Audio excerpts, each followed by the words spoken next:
See that tree behind me? I'm about to cut that down, and I'm going to use the Erickson method of directional felling. I'm going to show you how. 90-degree notch with a face cut, they call it. I'll show you when I pull it out.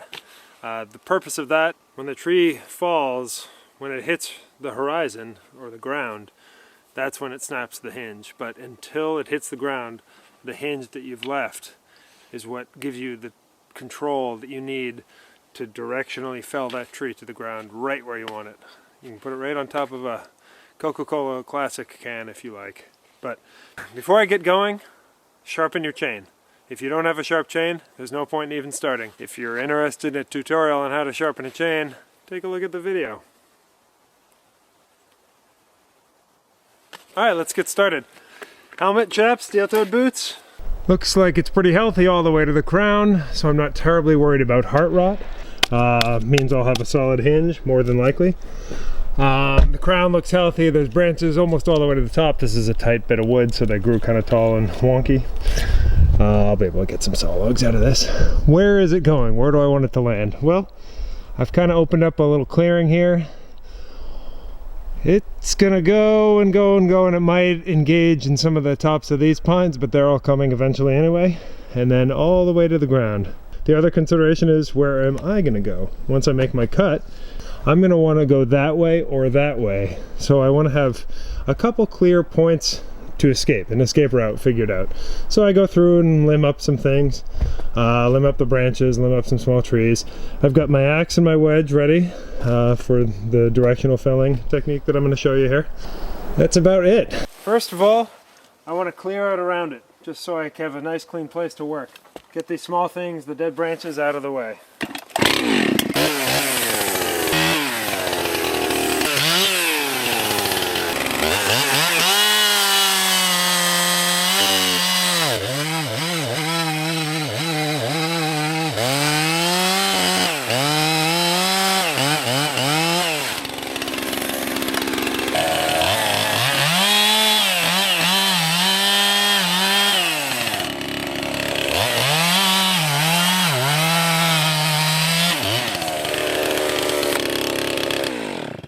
So you see, the wedge here makes a 90-degree angle, or thereabouts. It's pretty darn close to 90. And that means that when this tree goes all the way down, this will close and snap the hinge.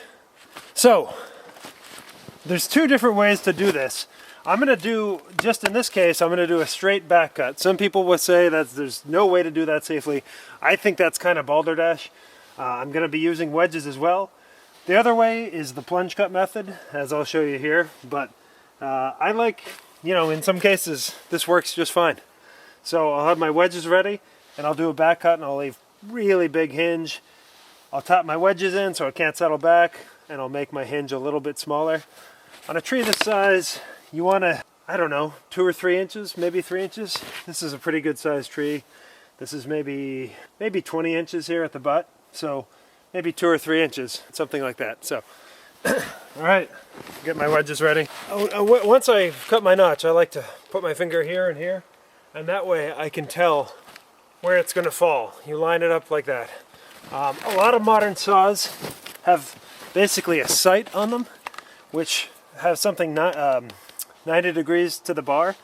This one has, I've got a little line right there. Sometimes it's the handle, sometimes it's this right here. But that's how you line up, that's how you sight where your tree is going to fall. So I've got this dialed in.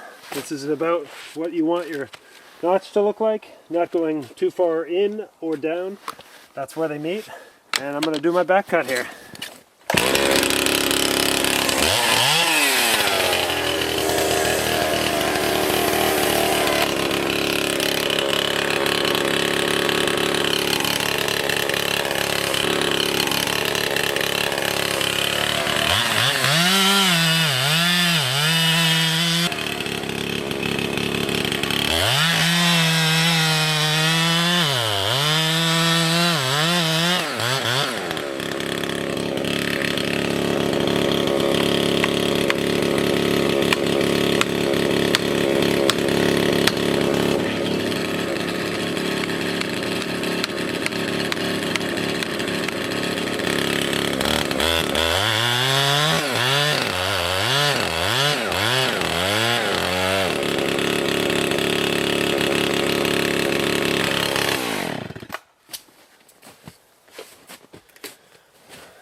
it's not going to settle back.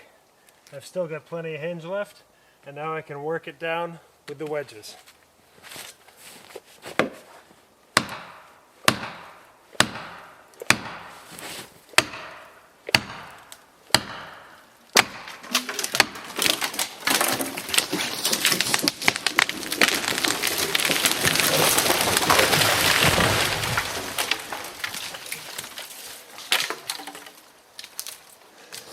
Well, you can see, just about right.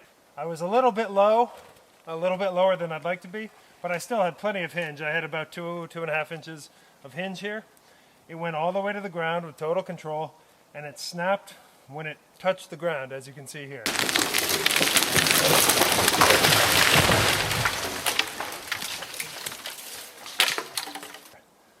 And my wedges are left just where I hit them in. Very important thing in a tight spot when you're cutting like this, when they start to go, you might have heard and maybe even seen.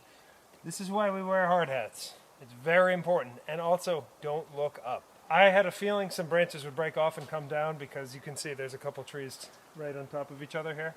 And I just wanted to make sure that I didn't get poked in the eye with any stick. So you walk away, as soon as that mouth starts to open up, you just start walking on your escape route, your nice clean route. We'll be getting a bunch of 2x10s out of that for the house from trees. It's no coincidence that this happened exactly the way I wanted it to. I've done this a lot.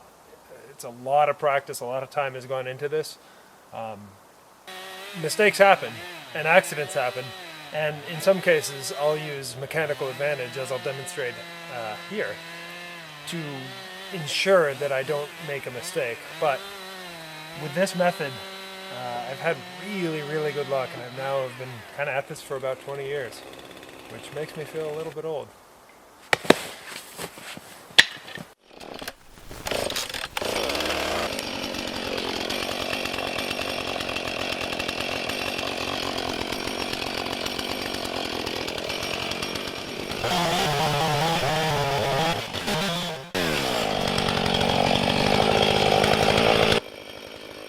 I plunged the saw directly in about 3 inches behind the corner of the mouth of the notch, and then I work the saw back towards the back side of the tree, leaving about 2 inches for the trigger, is what it's called, I guess, and then I proceed to tap in the wedges, make sure they're settled so the tree can't settle back, cut my trigger, and then finish the job with the wedges. Very safe, very good. You get a lot of control, a lot of time. Sometimes the tree is too big for a plunge cut, at least with the little saws that I have, but I like it a lot. It's good technique to practice.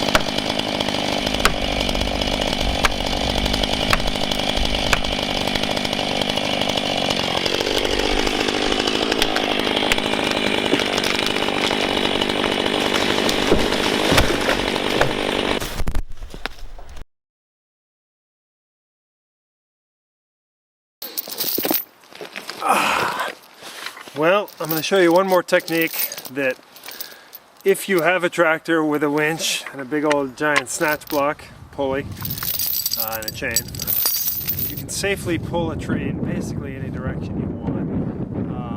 Right over there, you can't see it, it's out of the frame, and there's no way I'm going to turn that camera around. There's a barn, nice barn, and while I'm really confident that I can drop this tree into the woods using the previously discussed directional felling techniques with wedges and whatnot, I want to just show you a surefire, ultra-safe way to do it. So take a look. What I do is I park the tractor here, the tree is right over here. That's the tree. Little guys who I'm going to anchor to, and there's the tractor with the cable.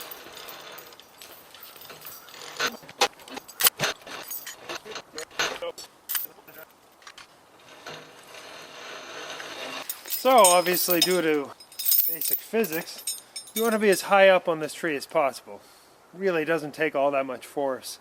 That winch has, I think it can pull 10,000 pounds. We don't need much. I happen to be able to reach fairly high. Sometimes you can push it up with a stick, but that's 6-7 feet. That should be fine. Alright, once again, Everything's going to be normal about this as far as a traditional notch and back cut, only I'm going to leave quite a bit more hinge.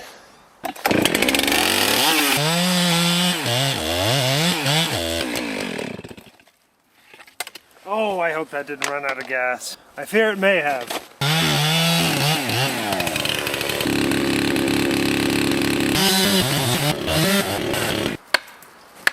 Alright, I left a pretty beefy hinge, a little bit more than I normally would, but it should be no problem with the system I have in place here.